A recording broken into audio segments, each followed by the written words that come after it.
Mais c'est là, c'est l'hôtel particulier qui est là. Et là, on a découvert donc un petit ex-voto qui représente évidemment Rimbaud. Preuve qu'il a vécu ici. Alors la légende raconte que, comme il aimait bien, comme on le sait, provoquer Verlaine et puis les gens du quartier, il prenait, quand il faisait beau, le soleil tout nu, là, dans cette rue. Alors je pense que la rue, vous savez, à l'époque, Montmartre était plutôt un village. Et je pense qu'il n'y avait rien de construit autour de l'hôtel particulier.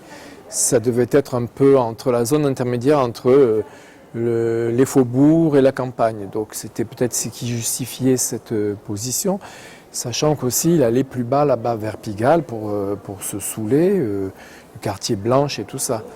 Là aussi il y a une belle maison en face. Donc là ça fait penser un petit peu au poème de Verlaine, ayant poussé la porte étroite qui chancelle, je me suis promené dans le petit jardin qu'éclairait faiblement le soleil du matin. Voilà, c'est quelque chose de, enfin, c'est quelque chose de intemporel, je trouve. Un charme fou dans ce tout petit jardin avec les plantes. Et moi, ça m'émeut beaucoup parce que je revois peut-être, enfin j'imagine parce que c'est difficile de le revoir parce qu'on n'y était pas. Mais bon, les querelles entre Verlaine, Rimbaud, quand il rentrait complètement saoul, et puis lui et ses provocations, l'alcoolisme, et puis les grandes colères de Verlaine jusqu'à ce coup de fusil à Bruxelles. Leurs escapades à Londres. Et puis ce que j'aimais aussi chez le personnage de Rimbaud, c'est que c'est les semelles de vent. Il n'arrêtait pas de marcher. C'était quelqu'un qui ne pouvait pas tenir en place et qui voyageait sans cesse. Et on aurait dit qu'il cherchait son destin et finalement il va le trouver en Afrique.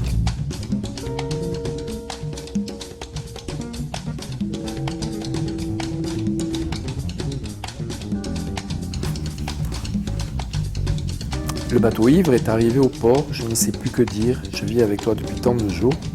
J'éprouve moi aussi tant de souffrance à écrire sur toi, avec la peur constante de te trahir, de n'avoir rien d'important à dire ou de te blesser. Tu es comme un soleil de nuit qui brillerait d'étoiles noires comme un diamant. Andy Warhol, c'est vrai, j'avais oublié lui.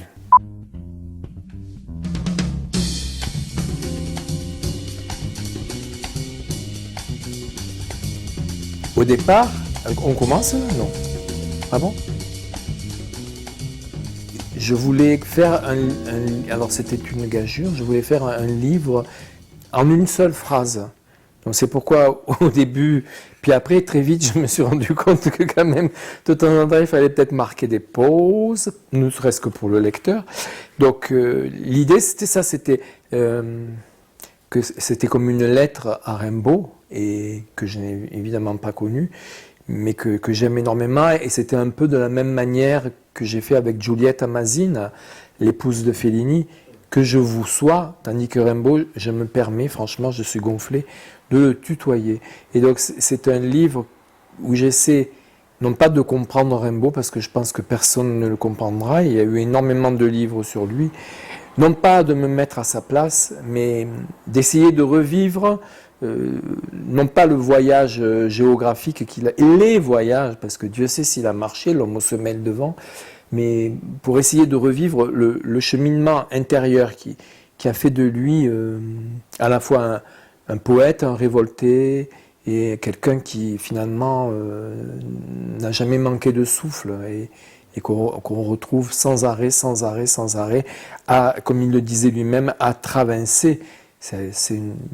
Il a distordu un peu le mot travailler, et il écrivait d'ailleurs quelque temps avant sa mort, pas très longtemps avant, il écrivait à sa mère, parce que en fait sa mère était son référent complet, et c'était à elle qu'il s'adressait, c'était à elle à qui il envoyait des télégrammes, bien que leur relation était particulièrement difficile, et il lui écrit, alors il faudrait que je le retrouve, mais il lui écrit, moi je trouve quelque chose de complètement bouleversant. Voilà. Marseille, 22 mai 1891, 2h50 du soir. Aujourd'hui, toi ou Isabelle, donc sa sœur, venez Marseille par train express. Lundi matin, on ampute ma jambe. Danger mort. affaire sérieuse réglée, Arthur, hôpital Conception, répondait Rimbaud. Et donc l'hôpital de la Conception à Marseille, et c'est un hôpital qui existait et qui existe toujours, moi-même je l'ai connu, et c'est quand même curieux, il ne va pas mourir à la Conception, mais bon, enfin, la Conception, il écrit à sa mère, c'est sa mère qui l'a conçu, et il va mourir à la Conception. Donc il y a quelque chose qui intéressera peut-être les Lacaniens à la fin de sa vie, après avoir essayé d'échapper à The Mother, comme il l'appelait, qui décrivait un peu comme un monstre quelquefois, après avoir essayé toute sa vie de lui échapper par la littérature, par les voyages et par une vie qui était complètement différente de celle que sa mère aurait voulu, qui finalement, cette lettre qui est une lettre pour retourner en fait dans l'utérus.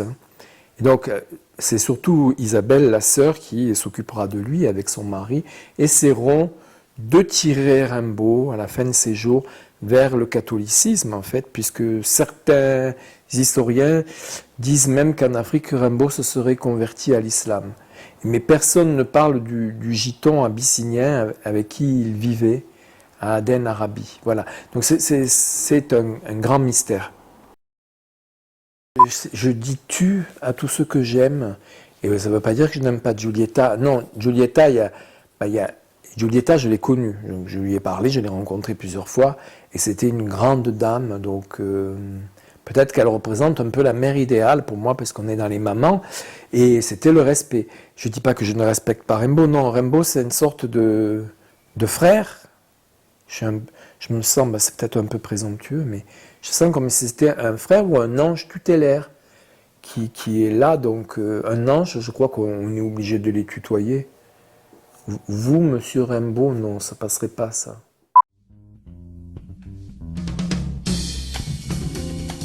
Quand je l'ai écrit, j'avoue que j'étais un peu comme un bateau ivre quand j'ai écrit ce livre, parce que justement, je ne savais pas où j'allais accoster.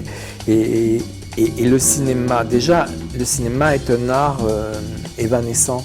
Quand on se souvient d'une image de cinéma, on a déjà beaucoup de chance quand on se souvient d'une image. Moi, je sais que maintenant, avec l'âge, je ne me souviens même plus des histoires.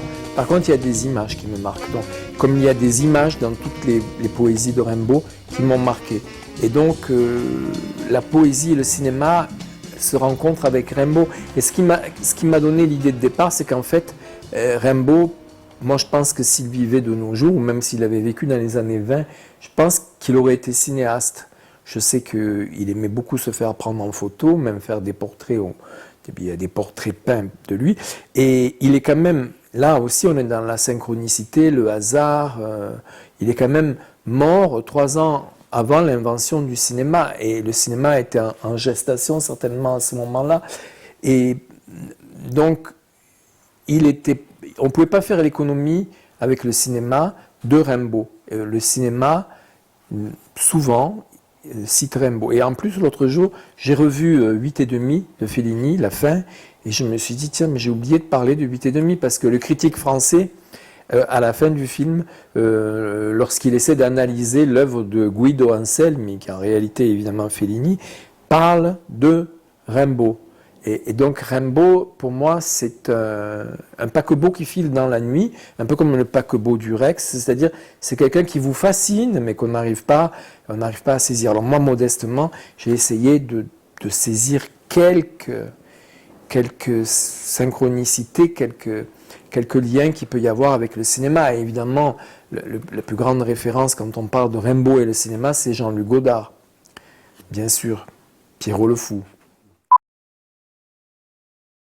Bon, je ne sais pas si c'est parce que je suis un peu paresseux ou c'est parce que j'ai beaucoup trop de choses à faire, donc j'ai jamais tellement de moments d'écrire, mais je le trouve, la preuve. Mais c'est quelque chose qui germe dans mon esprit, puisqu'en ce moment, je suis en train de me battre avec Sergueï Paradjanov pour essayer de faire quelque chose comme ça. Disons, c'est peut-être même un défi que je me lance, c'est-à-dire... pourquoi moi, ne pas pouvoir, moi, qui ne suis pas un poète, qui ne suis pas un critique littéraire, pourquoi je ne pourrais pas parler de Rimbaud? Donc, après ce défi que je me lance, après, il y a toute une... alors ça, c'est un processus involontaire qu'il faudrait voir avec les psychanalystes, c'est-à-dire que mon inconscient mon subconscient et même mon conscient se mettent à l'œuvre. Alors après, ben, je relis Rimbaud, je lis aussi les gens qui ont écrit sur Rimbaud, mais pas trop. Sauf le biographe, évidemment, les biographes, et à partir de là, se forment des espèces d'images. Et puis ce qui m'a beaucoup aidé aussi, sans qu'il le sache, c'est un ancien élève à moi que j'avais à Argenteuil, Raphaël, qui a pris le nom maintenant de Didjaman, qui est parti, lui, c'est un genre de Rimbaud en fait. Il est parti. Alors lui, je l'ai connu parce que j'avais créé un club théâtre à Argenteuil dans un lycée classique, et lui, il était tombé amoureux d'une fille de notre lycée. C'est très rimbaldien comme histoire. Et il était dans un lycée professionnel qui était à peu près à 3 km. Et il est venu me demander, comme je suis amoureux de Claire, est-ce que je ne peux pas faire du théâtre avec vous? Et moi, qu'est-ce que j'ai dit? Évidemment, j'ai dit oui. Parce que normalement, je n'avais pas le droit, parce qu'il y a des histoires d'assurance et tout ça. Et donc, du coup, ça lui a donné le goût du théâtre. Et plus que ça, c'est qu'après, il a fait de la musique. Il fabrique des didgeridoo maintenant. Et il a fait lui-même avec plein de gens célèbres. Donc, Arthur H., Sappho, j'en passe, un disque hommage à Rimbaud. Voilà. Pour répondre franchement, je ne sais pas en fait si j'ai eu une idée au préalable de dire tiens, disons que les mots me sont venus comme ça, il fallait qu'il y ait une forme comme si il fallait que comme pour parler de Rimbaud et le cinéma, ou Rimbaud, virgule, cinéma, il fallait qu'il y ait du mouvement, comme le mouvement de la vie de ce poète, comme le mouvement du cinéma, que quand la bobine, enfin à l'époque où on avait du film argentique, si la bobine s'arrêtait, le film prenait feu et même disparaissait, pouvait même être le feu au cinéma. Bon, maintenant avec le numérique, c'est plus tout à fait ça, mais c'est un continuum fluide, comme la temporalité. Et donc la seule chose qui puisse arrêter le poète, c'est évidemment la mort. Hein. Donc cette mort-là, justement, le fait d'avancer comme ça, c'est une façon aussi de la nier. Et la mort est quand même à l'œuvre, comme dans le cinéma, et comme dans la vie, elle est à l'œuvre dans la poésie de Rimbaud, puisque, je sais pas moi, la description du soldat qui est couché dans l'herbe, quand il parle dans une saison en enfer, quand on voit le doute, etc. Tout ça, c'est une connaissance de l'arrêt. Et donc, moi, je ne voulais pas justement faire un arrêt sur image avec Rimbaud, je voulais qu'il fasse du cinéma. Et c'est pour ça que je me suis permis aussi quelque chose, alors ça, je ne sais pas ce que les gens vont en penser, il y a un petit passage où il veut faire un film avec Marguerite Duras, d'ailleurs. Donc, il va à un rendez-vous à Saint-Germain-des-Prés, il y a même Sofia Coppola qui veut faire partie de l'expérience, mais ça ne peut pas se faire. Mais en fait, les références là, même si ça a l'air un peu farfelu, c'est que je pense que les deux sont rimbaldiennes à leur manière. Bon, Marguerite Duras, d'une certaine manière, avec toujours sa fascination des pays lointains, exotiques comme le Vietnam, enfin l'Indochine, comme on disait alors, et Sofia Coppola, dont j'admire particulièrement, il y a un film qui est complètement rimbaldien, hein, c'est Lost in Translation. Donc c'est quand on se sent perdu dans un univers familier. Lost in Translation.